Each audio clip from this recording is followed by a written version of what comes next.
Okay, so use algebra to find the inverse function of that function. So another inverse function. So if you go to the notes, here's the exam 3 notes. Exam 3 notes. There it is, finding an inverse function. And what do? You invert or switch x and y, solve for y. So those are the steps. Step number 1. Switch, invert.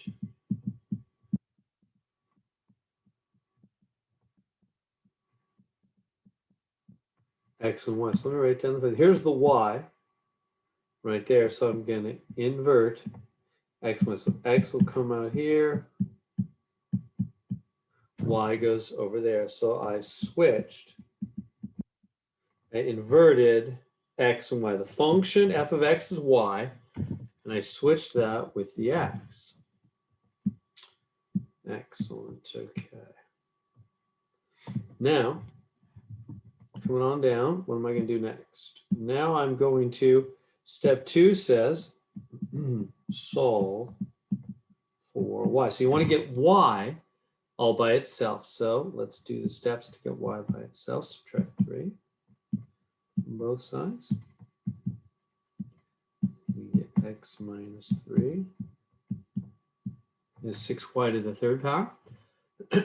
Now, next step, trying to get y alone. Going to divide both sides by 6. Boom. So we get y to the 3rd power is x minus 3 over 6. We've almost got y alone. Just a little bit more here. So what are we going to do? Let me bring this down here. So y cubed is x minus 3 over 6. So what am I going to do to both sides of that to turn it into regular y, right? I want to get rid of that 3rd power that's on the y so that y can be totally alone. That's what solve for y means. Get y totally alone, no powers, no multiplied or divided numbers, just y, nothing but y on the right side. What am I gonna do? Well, you probably know already. The opposite of a 3rd power, oops, it's not that weird thing, is a 3rd root. And whatever you do to one side, here, let me make that a little bigger. Let me try one more time.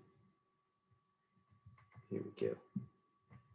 There. So I 3rd root both sides. Yeah, there we go. Does that make sense? So that's the opposite, isn't it?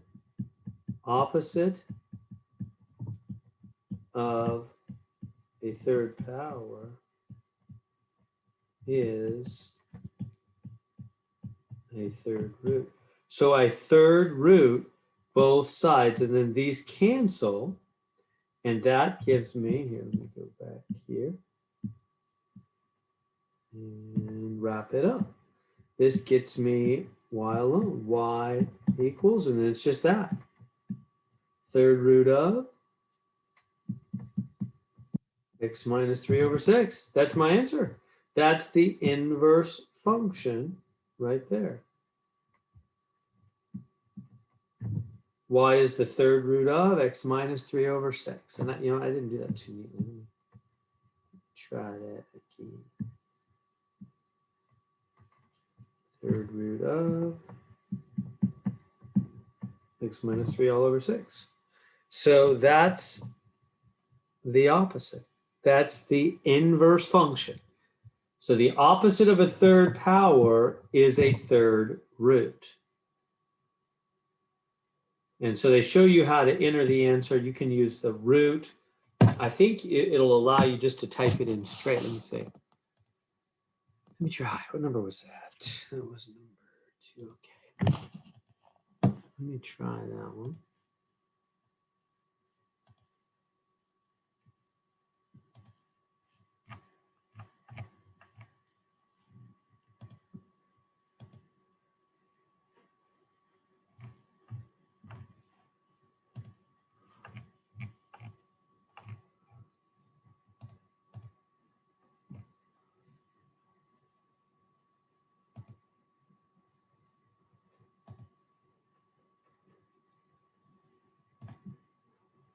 Oh, and they have the in root button. Yeah, you can just use the in root button.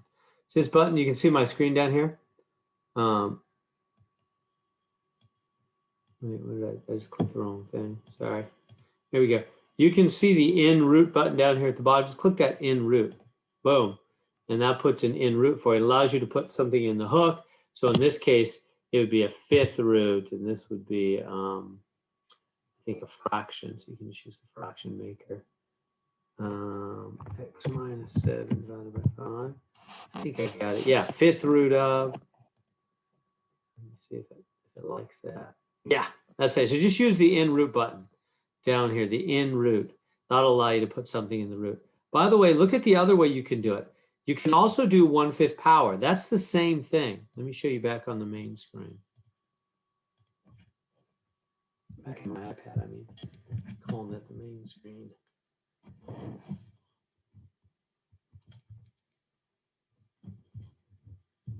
Yeah, so I'll say, or you could also say x minus 3 all over 6 to the, whoop, this is third in this case, huh?